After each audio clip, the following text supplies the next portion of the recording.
process today. Step one is naming our intentions. So this idea that naming our intentions is really important. I love this quote. Words are pale shadows of forgotten names. As names have power, words have power. Words can light fires in the minds of men. Words can wring tears from the hardest hearts. I think too often we forget the power of words, especially when we're using them very liberally in our daily life, both in speech and social media.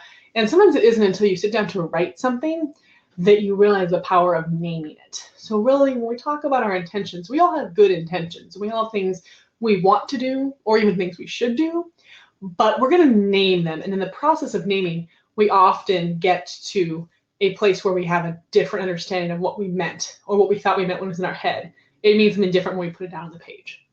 So what we're going to do is actually list them all. So I'm going to ask you to take a few minutes. I'll go through the examples and I'll give you some time to do some writing and some thinking. I'd like you to start by listing some abstract intentions you have about the way you want to live your life.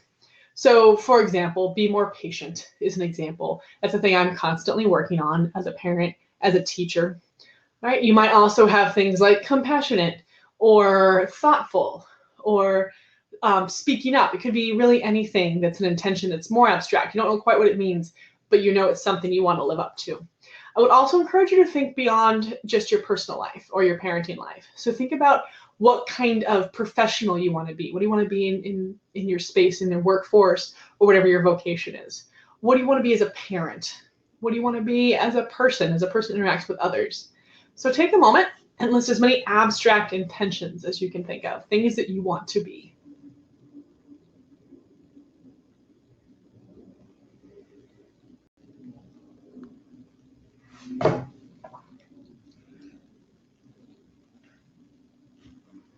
Okay, so next I'm going to ask you to list some outcomes. I would like you to think about what are some outcomes you want in your life. These do not have to be related to your abstract intentions. These can just be things that you want to have change. So my example is lose 10 pounds, a very concrete outcome. Finish fixing up the house, that's also an outcome. What fix up the house means is something we'll get into later, because that can mean one thing to one person, another thing to another. It also can mean something in your head, but something different when you actually list it on paper. So again, these are things that you want. I know sometimes when I share things in the Create Balance Facebook group, when talk about what people would get done and what they'd want to do, sometimes they say things like read 10 books, or they say things like, I want to finally hang that picture that's been leaning against the hallway wall for a month. Right? So sometimes it can be small stuff. So take a mental list some outcomes, things you want to get done or things you want to have change.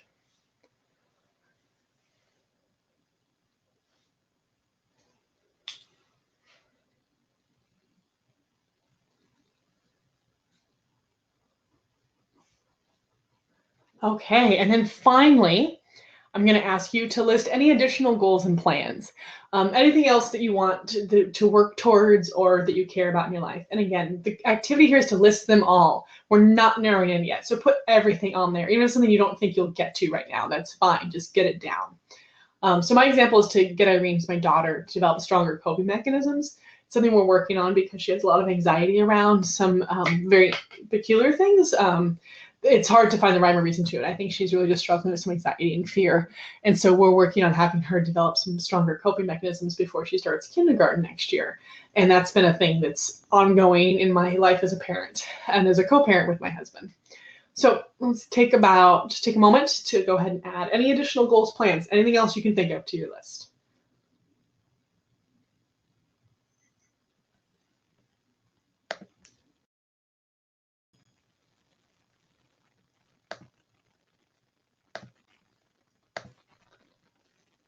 Sorry about that. Looks like there was a little technical difficulty there. There we go. All right. So hopefully you have your list done by now, especially with a little technical difficulty. There we go. All right. So with your list, you've got it all out there. That's always the first step. Get all the ideas out there. Don't censor yourself the first time around. And then I want you to take a moment and circle the stuff that you listed, the intentions or goals, whatever you wrote. Circle the ones that you have direct control over. And I have to say, one example for myself is I don't actually have direct control over what kind of coping mechanisms my daughter has. There's things I can do to help her, there's things I can do to guide her and facilitate it. But the truth is, she's the one in charge of herself, fundamentally. And so I think it's really important. Another example would be finish fixing up the house. That's not just about me. That's actually about working together with my husband and even my kids and figuring out what kind of things we want to do. So I want you to circle the ones that you have direct control over. And this is going to be our first way of narrowing down. I'll give you a moment to do that.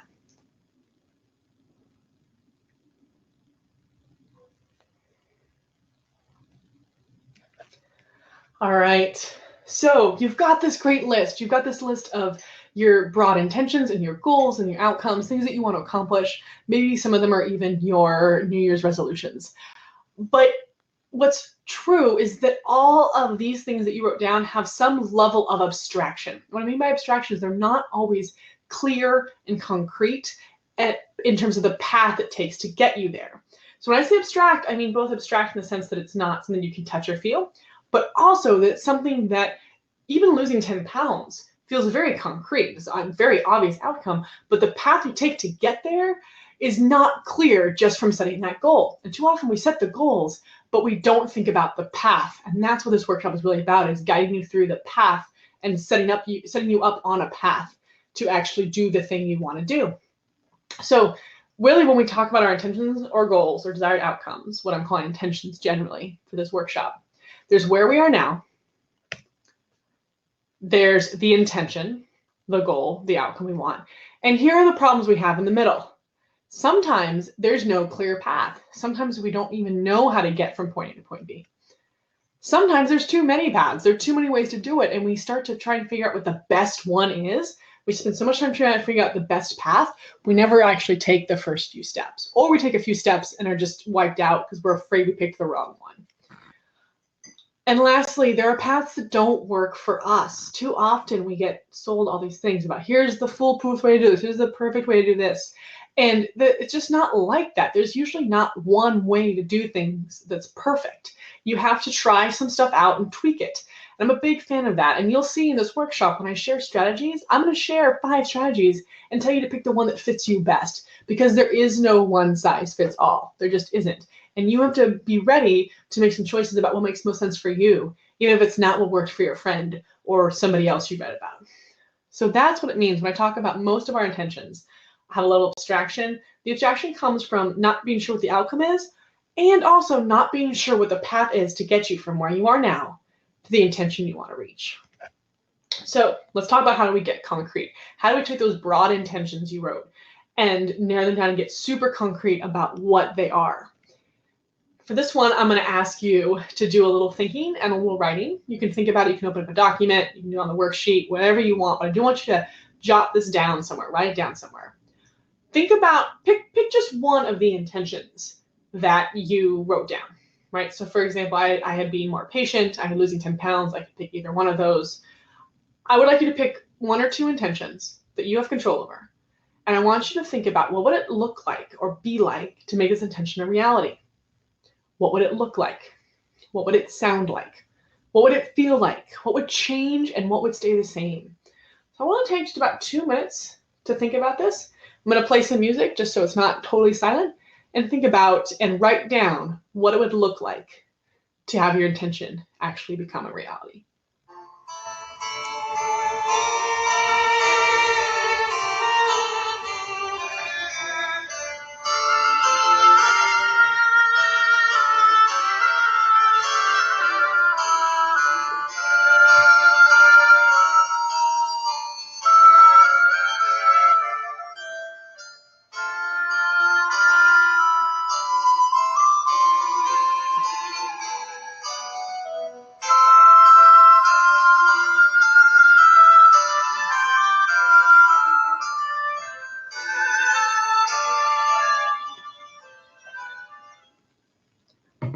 All right, so hopefully you have some details about it. I will share one of my examples is this idea of being patient. When I really think about it, it's very abstract by itself, but what would it actually be like to make it a reality? For me, being patient, what it looks like is instead of yelling, I'm speaking softly. And it's also what it sounds like, right? It sounds like speaking softly, speaking calmly. It would feel like I could breathe, because when I lose my patience, I actually start to feel like I can't breathe, like I'm gasping. And one thing that would change is that I would be able to check my temper. I wouldn't say I wouldn't I'm going to still get angry. That's a thing that happens, but I'm going to be able to manage it better if I'm more patient. I think it also looks like making eye contact. It's much harder for me to be mad at somebody when I'm looking directly at them. So these are all things that are more real, such as being patient and having a vague idea of what that means and getting really concrete about it looks like eye contact, it looks like speaking softly, it looks like being able to breathe even in times of stress. All right, so we've got some intention.